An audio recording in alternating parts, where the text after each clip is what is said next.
vous retrouve aujourd'hui donc dans cette troisième partie de cette vidéo qui concerne le lien entre les pensées, les émotions et les actions.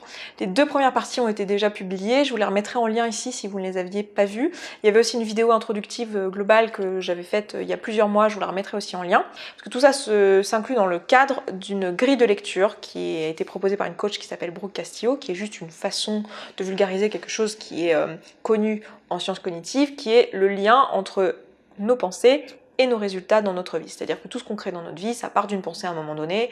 Pour que vous puissiez vous marier, il faut qu'à un moment donné, ça parte dans votre esprit, que vous ayez cette pensée, tiens, je pourrais me marier, pour que vous fassiez toutes les choses qu'il faut entre les deux pour pouvoir vous marier effectivement. Pareil pour, je sais pas, vos diplômes, votre boulot, toutes les choses que vous faites, tout part de votre esprit. Donc dans cette vidéo, je vais vous parler du lien qu'il y a entre les émotions et les actions qu'on crée, donc action, inaction ou réaction, et du lien entre les actions et les résultats qu'on obtient dans notre vie.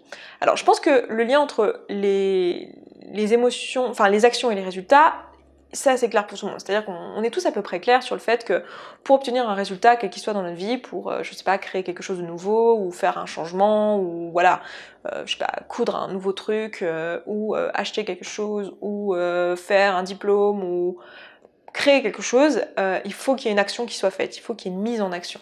Donc ça, je pense que c'est assez clair pour nous qu'il y a un lien entre les résultats qu'on obtient dans notre vie et les actions qu'on met en place.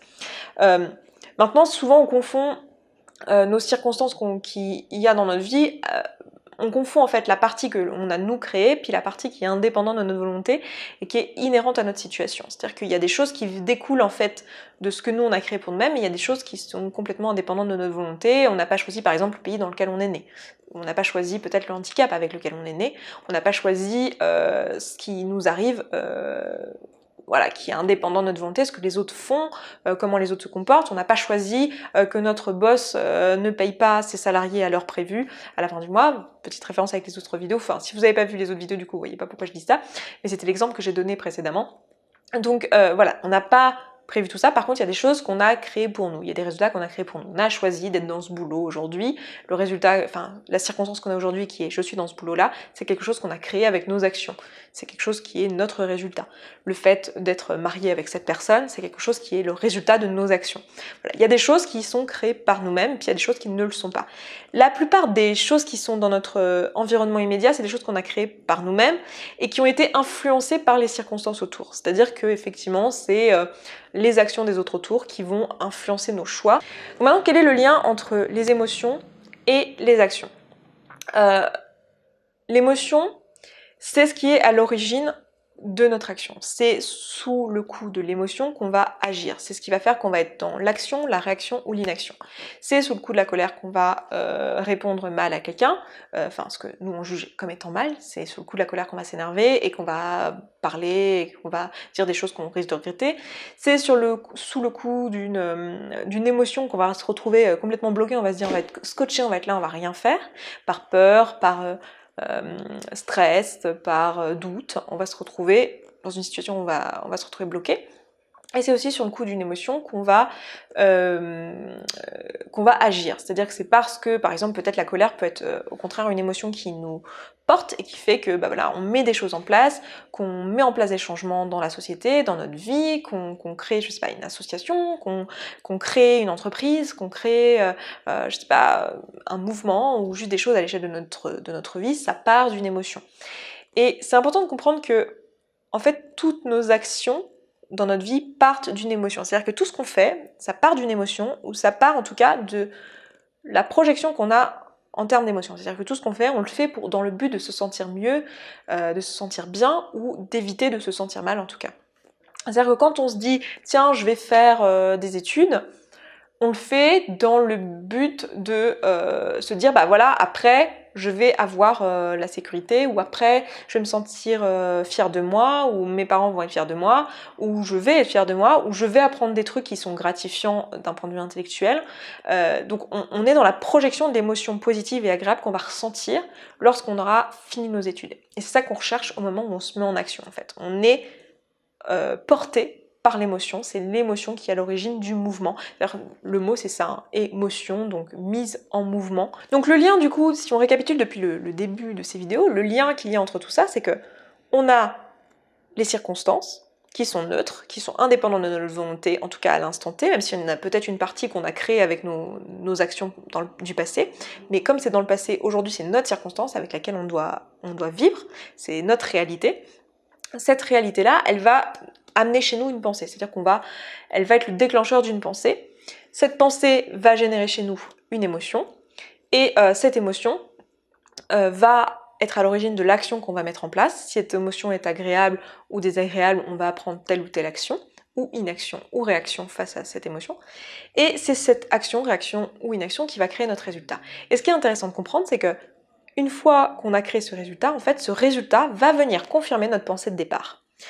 C'est-à-dire qu'on va nous-mêmes créer une sorte de processus qui se renforce avec le temps, c'est-à-dire plus on pense quelque chose, plus on va créer pour nous-mêmes le résultat qui renforce la pensée qu'on avait au départ, et du coup plus on va penser un truc, plus on va le renforcer, et plus on va avoir du mal à faire les distinctions entre cette pensée et la réalité, parce que pour nous, on va créer pour nous-mêmes en fait des preuves que cette pensée est juste et qu'elle est réelle. Par exemple, si je pense je suis incapable de perdre du poids, l'émotion que je risque de ressentir, c'est du découragement, par exemple, ou du doute. Sous cette émotion, le découragement, ce que je vais faire, c'est que je vais pas faire attention particulièrement à mon alimentation, ou je vais en tout cas pas m'intéresser à mon état de santé de manière générale. Et du coup, l'action que je vais mettre en place lorsque je vais pas m'intéresser à mon alimentation, c'est que je vais manger ce qui me fait envie à n'importe quel moment, ou je vais pas prêter attention à ma santé dans mes actions, c'est-à-dire je vais manger et je vais me mouvoir et je vais avoir un mode de vie qui ne prête pas attention à ma santé. Le résultat que je vais créer pour moi-même, c'est que je vais probablement pas vraiment changer mon état de santé, je vais pas perdre de poids. Et du coup, je vais venir confirmer ma pensée de départ qui était je suis incapable de perdre du poids, ou il est impossible pour moi de perdre du poids.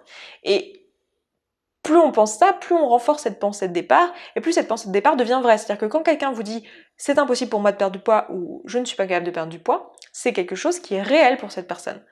Et c'est tellement réel que le jour où l'inverse se produit, la personne se dit « mais c'est pas possible », c'était impossible. Et c'est d'ailleurs ce qu'on voit très souvent quand on a quelque chose où on est persuadé que c'est impossible, et qu'on voit quelqu'un le faire, souvent on se dit « non mais attends, il y a un problème, il y a une arnaque là, il y a quelque chose, c'est pas possible », parce que pour nous, on s'est tellement prouvé à nous-mêmes par ce processus-là que c'était pas possible, que quand on voit quelqu'un le faire, on est complètement surpris et on pense que cette personne ment ou qu'il y a quelque chose qui nous échappe dans la situation, alors qu'en réalité c'est juste qu'elle a un système de pensée différent du nôtre, et que nous, dans notre système de valeurs et dans notre système de pensée, effectivement c'est impossible, mais dans un autre système de valeurs, dans un autre système de pensée, c'est possible d'une autre manière.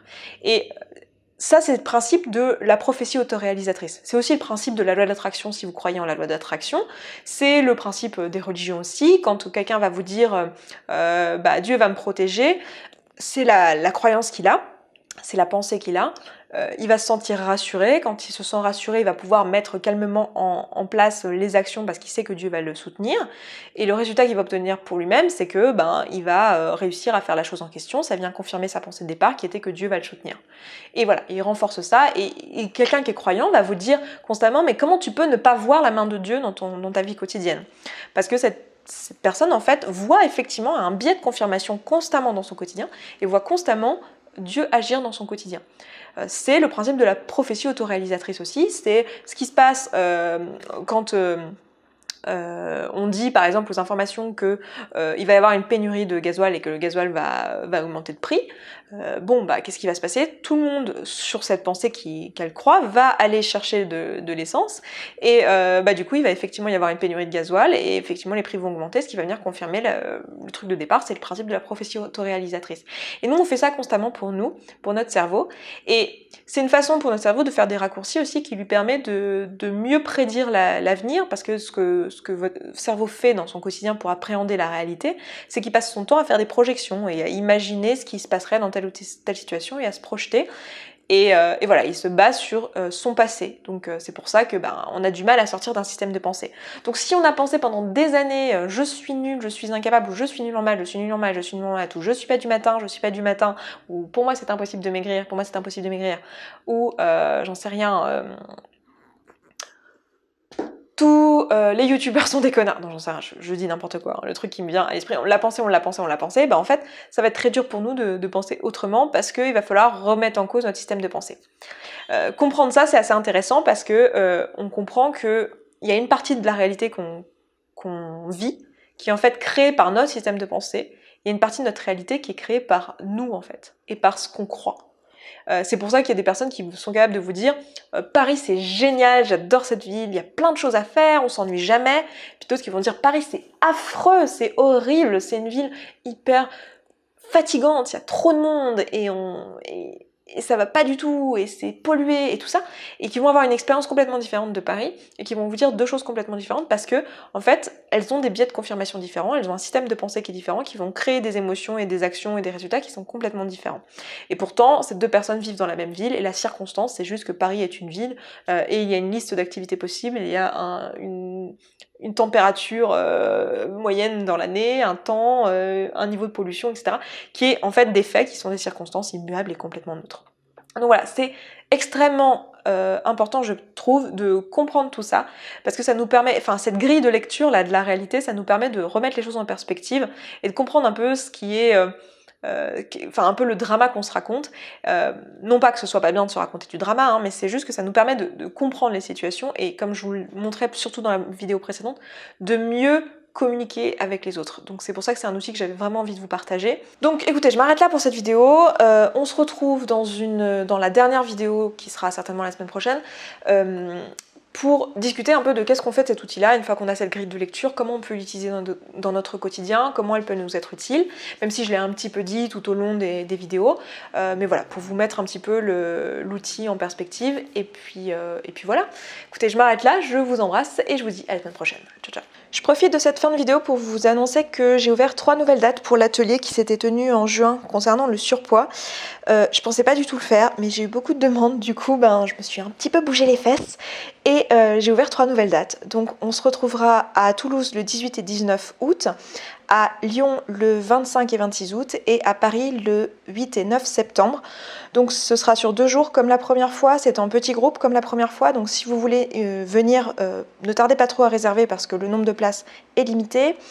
Et puis c'est au même prix que la première fois, avec la nuance près que cette fois-ci vous pouvez payer en 2 fois, juste parce que entre temps j'ai appris à le faire. Je ne savais pas le faire la première fois, c'est pour ça. Et puis écoutez, vous avez tout, le descriptif, etc. sur le site. Je vais pas vous faire plus de topo ici. Si vous voulez voir le programme, vous avez une vidéo aussi qui décrit tout ça. Je vous laisse aller voir ça, les liens sont dans la barre d'infos. Et puis moi je m'arrête là, je vous embrasse et je vous dis à bientôt dans une prochaine vidéo. Ciao ciao.